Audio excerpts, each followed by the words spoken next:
Hello and welcome to Isaan Flicks.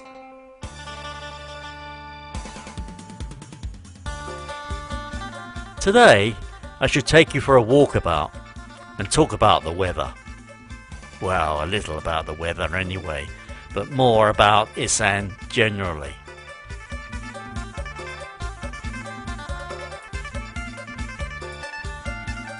Thailand has officially entered what is called the winter season, which started on November the 2nd this year, which of course follows on from the rainy season.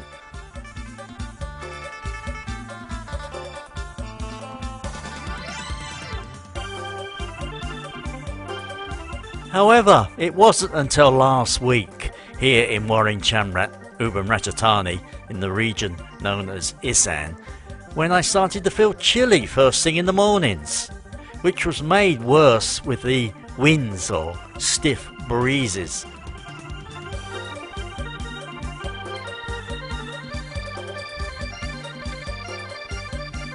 I even had to wear long trousers and long sleeve shirts over my normal t-shirt on a couple of mornings while out walking.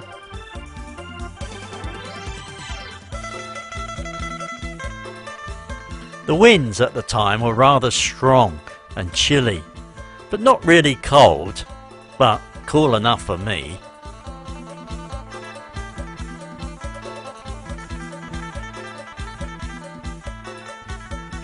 The temperatures this month have varied from lows of around 16 degrees at night and in the early mornings to a high of between 27 or 30 degrees C, or a touch higher at times during the day.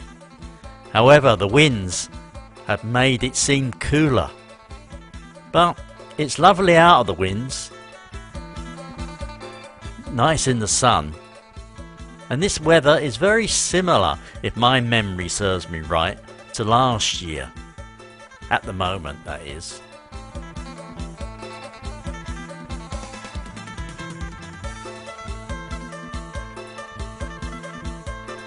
The forecast for the rest of this month is for very similar temperatures and humidity of around 50% or less, and getting lower as the month goes on.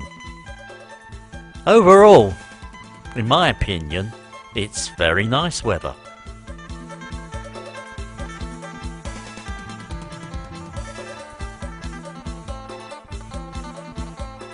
Isaan, as I have said many times, is the northeast region of Thailand and comprises of 20 provinces, making up about 1/3 of the country's total area.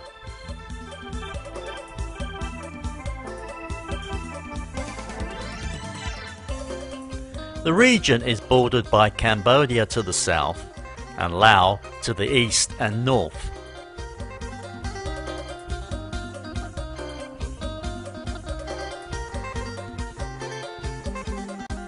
But despite some fertile mountains and river valleys in northern Isaan, most of the region is arid with poor soil, which has been intensively farmed over time.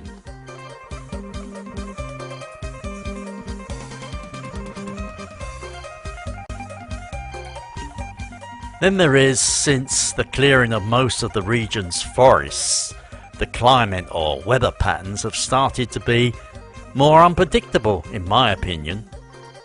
And then the region has a hard history of droughts, followed by flooding.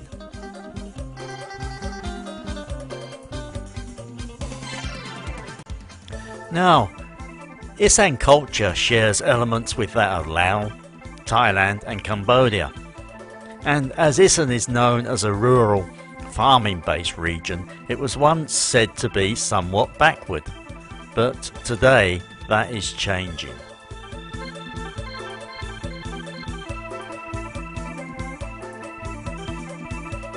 Isaan people are generally proud of their heritage and the cultural differences that distinguishes them from the rest of Thailand.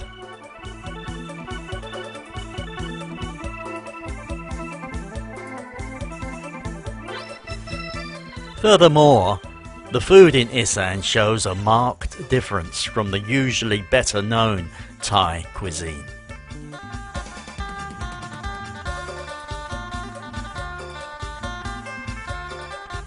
Isaan food can be powerfully spicy and is characterized by dishes that are eaten easily with sticky rice.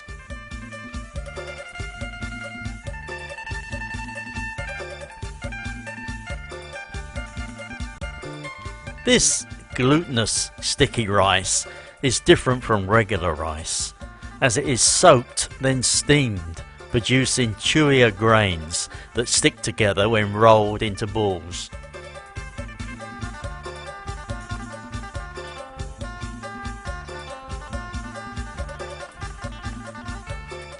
These balls of sticky rice are then dipped into various dishes, most especially somtam, the spicy green papaya salad, or lap, the spicy meat mince with herbs.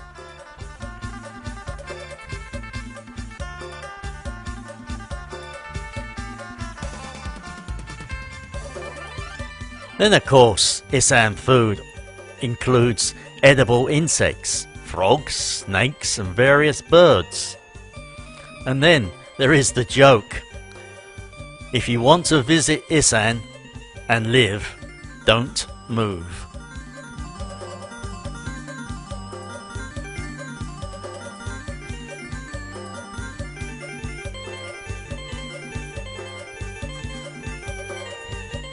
Isaan's economy is still largely based on agriculture, especially the production of rice.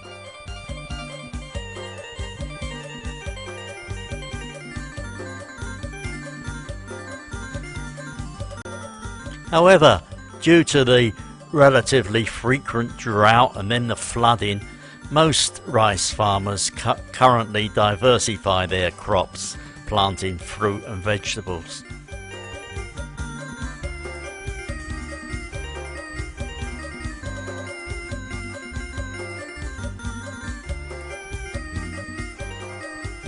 The region is also well known for cattle and buffalo rearing or ranching, since these animals can forage on hard grasses and the rice straw during the 6 or 7 months of the dry season.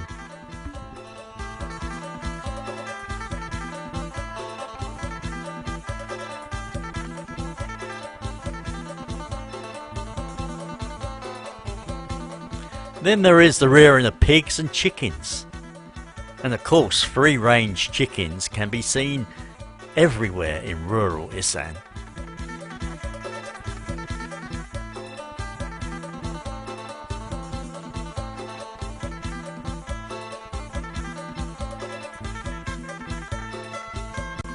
Before the COVID restrictions, and because of the prolonged dry season, many Isaan people migrated seasonally to work in other locations, most notably labouring in Bangkok or in the tourist industry jobs in Pattaya and further south, say in Phuket.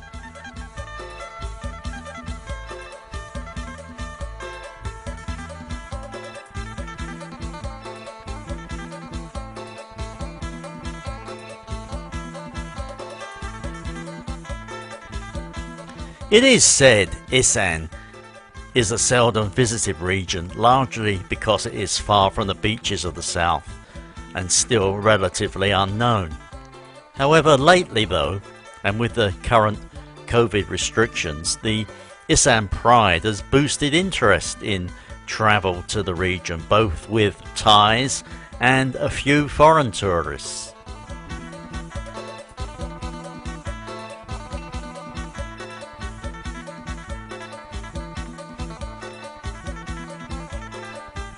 For example, the mountains in the north of Isaan during the cooler season has become popular with hikers and campers.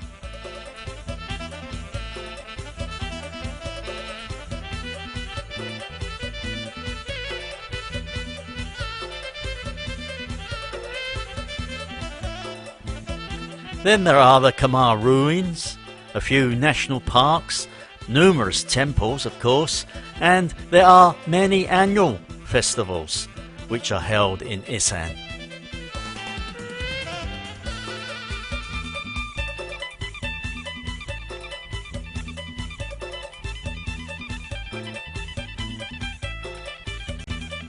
Isaan people are known as fun-loving and friendly, and this is expressed through their musical traditions.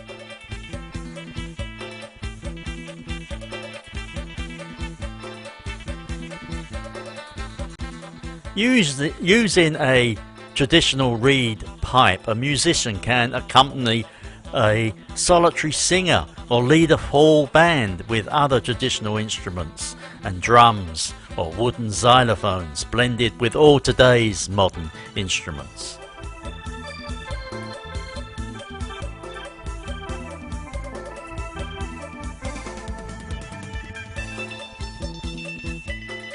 The most popular kind of Isaan music has to be Malam or Morlam music, which has a punchy dance beat and quick, clever lyrics.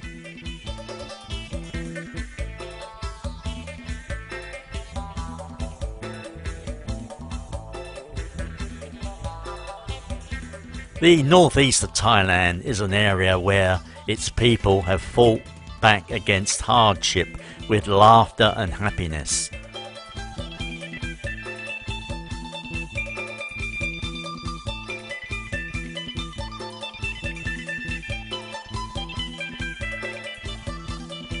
Isaan people are proud of their family traditions, and many visitors after a trip to this vibrant region feel like they are now part of the Isaan family.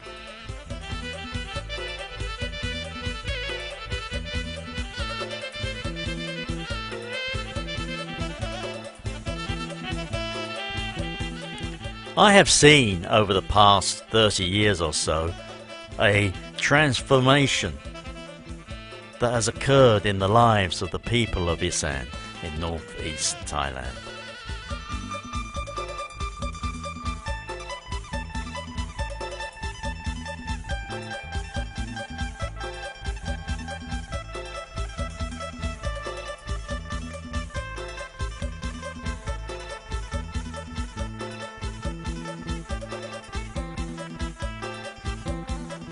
Isaan people have embraced the marketplace and thrived, resulting in numerous changes, such as increased educational facilities, many agricultural advances, which has also shifted from a subsistence to entrepreneurial farming, and off-farm employment has become more common.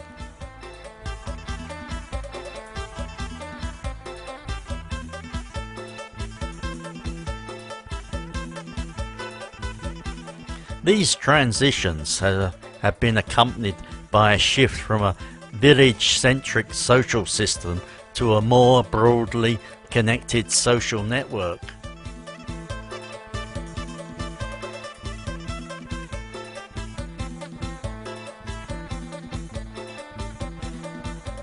These resulting changes have dramatically altered the social structures, its organisation, culture, health, education and employment, as well as some personal ambitions.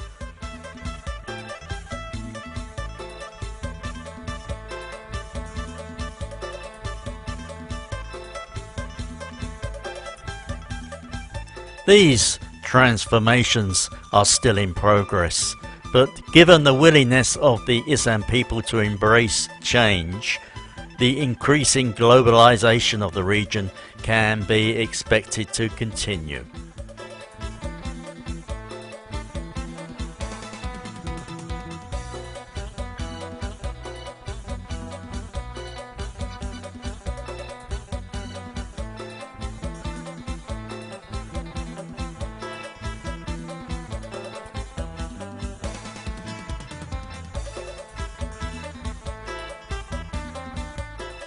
Of course, all these transformations have changed Isaan from what it was when I first came here over 40 years ago. But the region still remains somewhat different to the rest of Thailand, and that is all due to the Isaan people and their culture and traditions.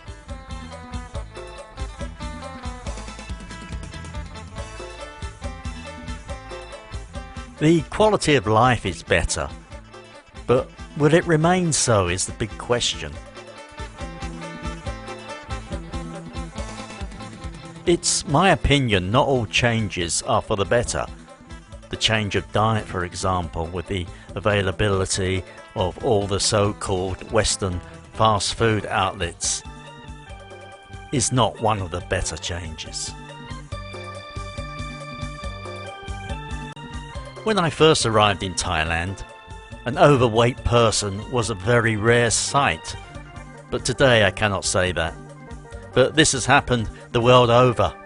The availability of fast food, the different and easier work lives for many have created, in my opinion, many health problems.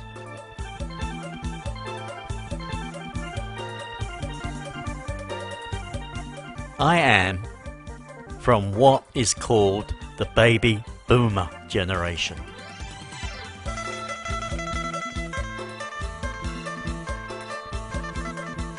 Being born in 1949, I have survived spankings, lead paint, asbestos, playing in wooden and metal playgrounds in parks, second-hand smoke, toy guns, no seat belts in cars, no bicycle or motorcycle helmets, playing outdoors all day unsupervised, drinking water from lead pipes and the garden hose.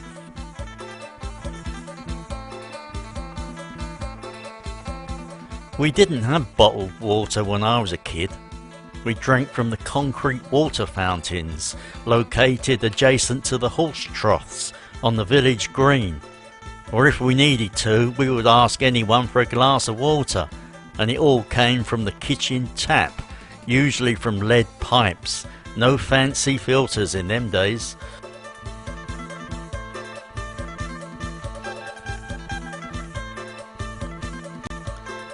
Our curfew was to be home before the street lights came on, and many were still gas lights. We played outdoors, always with our friends, not online, as the only high-tech gadget we had in the early 1960s were either a Japanese or most likely a Hong Kong-made transistor radio, which we would listen to music from Radio Luxembourg on in the early evenings. And if we were outside, we would put the radio at the base of a newly installed metal telephone pole in our street, which then acted like an antenna and provided us better reception, so we could hear the music while we played football or cricket in the street.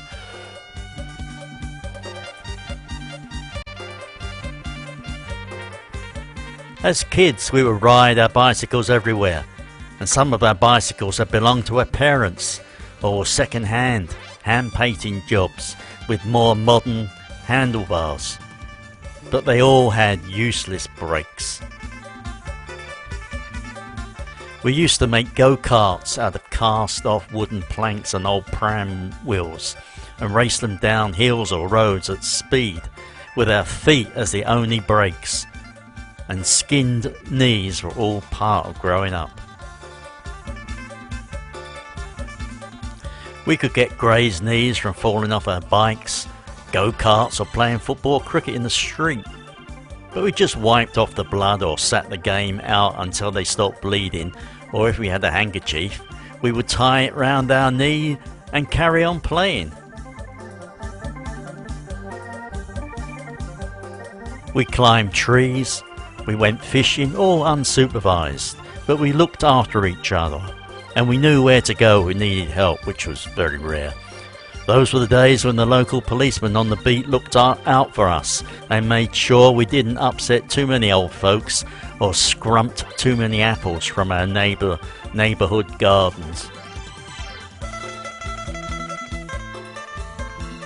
The only fast food readily available in those days was fish and chips wrapped up in newspapers with salt and vinegar on the chips.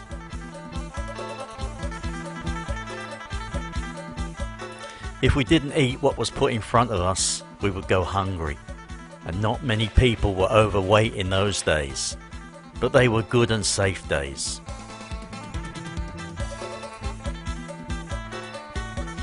As kids, we had no worries other than school homework.